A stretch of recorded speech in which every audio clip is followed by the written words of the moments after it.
ভারতের বিপক্ষে AFC Asian cup কোয়ালিফিকেশনের match. অভিষেক হয় হামজা চৌধুরীর। জাতীয় সঙ্গীতের সময় চোখ দিয়ে তার পানি চলে আসে।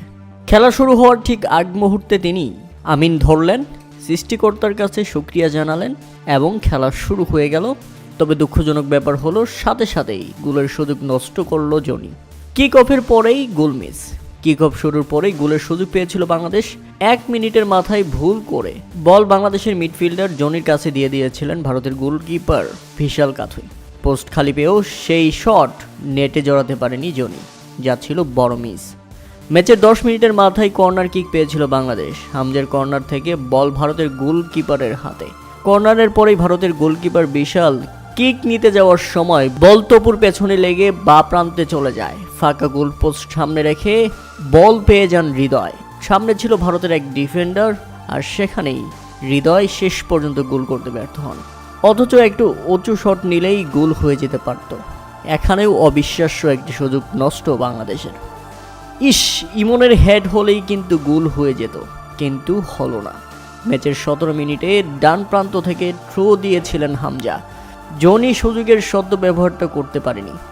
ক্রস করলেও বক্সে থাকা খেলোয়াড় বল ধরতে পারেনি।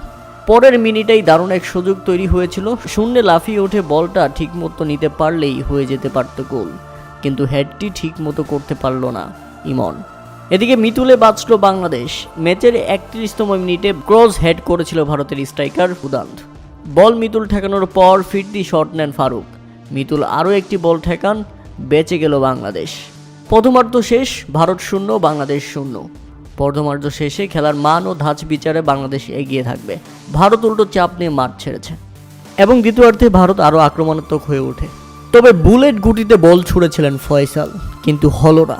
লং থ্রোয়ের পর জটলার ভেতর থেকে ফিরতি বল পেয়েছিলেন বদলি নামা স্ট্রাইকার ফয়সাল। বা প্রান্ত থেকে বেশ দূর থেকে বা পায়ের বুলেট গুটির শট নিয়েছিলেন। বলটি কোনো মতে ঠেকিয়ে ভারতকে বাঁচিয়ে দিলেন ভারতের গোলরক্ষক বিশাল কাথুই।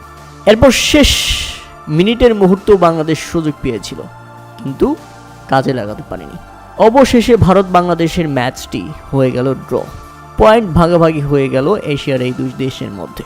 তবে হামজা চৌধুরী সত্যি দুর্দান্ত। আজকে বাংলাদেশকে বেশ কয়েকবার বাঁচিয়েছেন, যেন হামজা চৌধুরী বাংলাদেশের একটি ওয়াল।